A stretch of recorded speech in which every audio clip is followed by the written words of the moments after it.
guys, we are back. Good evening, good morning, or good afternoon. As always, it is so great to see you here with me today. Guys, welcome to Photography Talk episode 44. Yeah, 44. Here we go. You know what? It's October. It is so hard to believe that we're already in October. You know, I see Christmas stuff out already, and I was in Target over the weekend, and they had Christmas stuff out. This year has flown on by, but we're not going to be talking about that.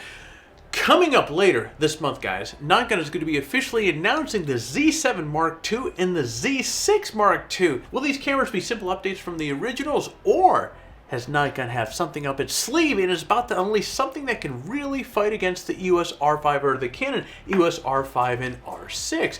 We're going to get into details of these new Nikon cameras and other photography news in a moment. But first, I want to say hello to the new subscribers. Thanks for joining the Photography Talk family. It really means a lot to have your support. Now, if you're visiting the channel for the first time, please consider hitting the subscribe button. We put out content like this on a weekly basis that you don't want to miss. And plus, subscribing is just one of the steps that you need to take to enter our monthly giveaways. So, if you want to stay up to date on our videos and potentially win some photography swag, well, consider hit that subscribe button down below. That would be super mega awesome. You know, my son, everything these days, he's 5.5 years old, everything is mega, and it kind of, you become a product of your environment, so I'm finding myself saying mega quite often. Yes. All right, guys, on to the news. Nikon will unveil the second generation Z7 and Z6 on October 14th.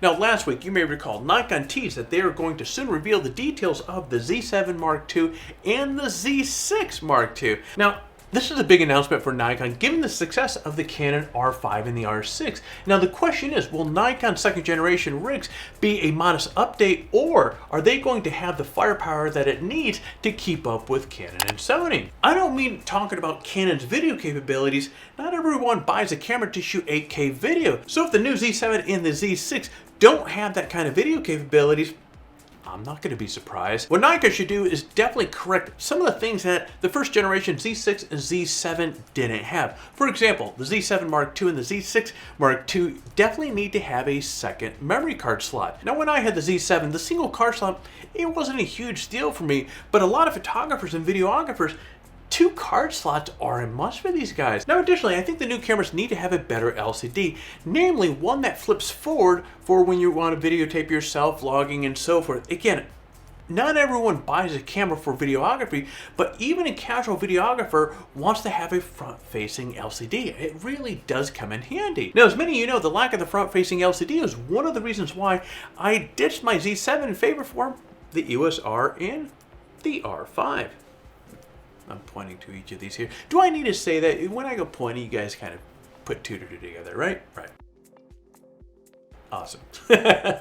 All right. Adding pixel shift autofocus would also be one of those good ideas to have. While it's like in the current Z7 and Z6, many of the other cameras, if you think about it, at the same price point have this feature. And now, before all the comments get lit up down below, I'm not trying to beat up the Z7 or the Z6. They're amazing cameras. I loved my Z7. It was a great camera. However, you have to admit, in terms of other cameras have really flown by them in terms of features and capabilities over the last couple of years since these cameras have been released. So if Nikon wants to step it up and keep up the pace with the likes of Canon and Sony, they really need to bring some heat with these next cameras. Next, Lightroom will soon have advanced color grading capabilities.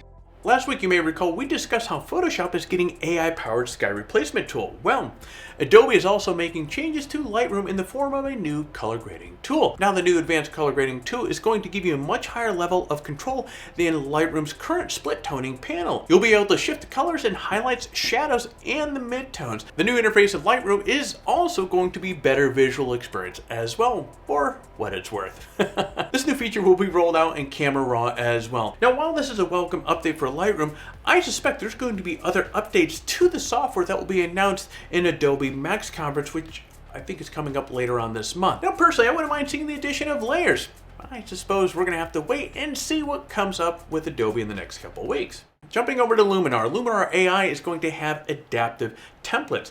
In more post-processing news, Skyloom's upcoming Luminar AI will have what is being called adaptive templates. Now, according to Skyloom, these templates are kind of a sort of presets that all have been juiced up with machine learning. In other words, rather than being a simple preset, the adapted templates are really complete workflows. They use AI to solve problems in the image by creating or using a group of enhancements that produce kind of the desired results. So for example, when you upload a photo into Luminar AI, it's going to analyze your image and it's going to suggest which AI tools you might want to use to make the image better. Now these features are aimed at beginners who really don't feel comfortable or confident making the manual adjustments.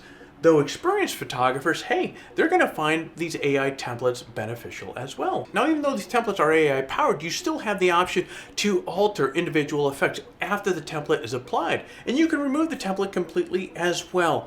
Once you get the hang of it, you can even create your own templates and save them for later use. The folks over at Luminar also note that there are going to be templates for many types of photos: macro, wildlife, and astrophotography, just to name a few. No matter which template that you choose, it can be previewed in under 1 second, so you can see how that effect is going to have on your image. Now, just to be clear, Luminar AI is not going to be released until around the holidays, but you can pre-order your copy today by visiting the website, and I'm going to put the link down below as well. So there you go. Jumping over to Canon, Canon confirms that the EOS M50 Mark II is coming. As many of you probably know, I have the Canon M6 Mark II, and I love the heck out of this camera. And while Canon's EOS R lineup gets all the glory, the M lineup of mirrorless cameras has a lot to offer as well. And the M lineup is about to get better. Now here's what's happening. Canon has confirmed that the EOS M50 Mark II is in development and that it should be officially announced later on this year, or towards the end of the year rather. Now the original M50, if you think about it, it was a big hit. So the M50 Mark II has a lot to live up to. It has some big set of shoes to fill up to. Now the rumor specifications, guys, that looks pretty good. You're talking about a 32.5 megapixel APS-C sensor. You have Digic X image processor, 4K video at 60p with no crop, 14 frames per second burst shooting, and a similar EVF resolution to the EOS R6. Now rumors also suggest that this camera will have a single card slot, but it won't have IBIS. Now in my opinion, I think the lack of IBIS is a big bummer. Matter of fact, one of the negatives, it's actually the only negative that I have to say about the M6 Mark II, is that it doesn't have IBIS.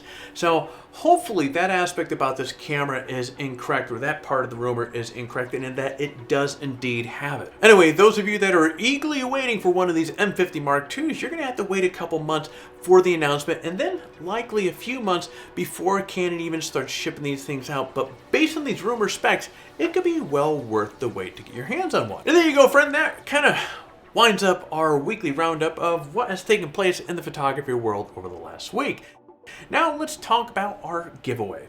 The giveaway ended October 2nd, so we'll be revealing the big winners in our next photography episode, so you're definitely not going to want to miss out on that. And if you're new to the party and you didn't get a chance to enter the last giveaway, hey, no worries. We're going to be announcing the details of our next giveaway in the next Photography Talk episode, so stay tuned for all the necessary details of your chance to win some really awesome photography gear. And there you go, guys.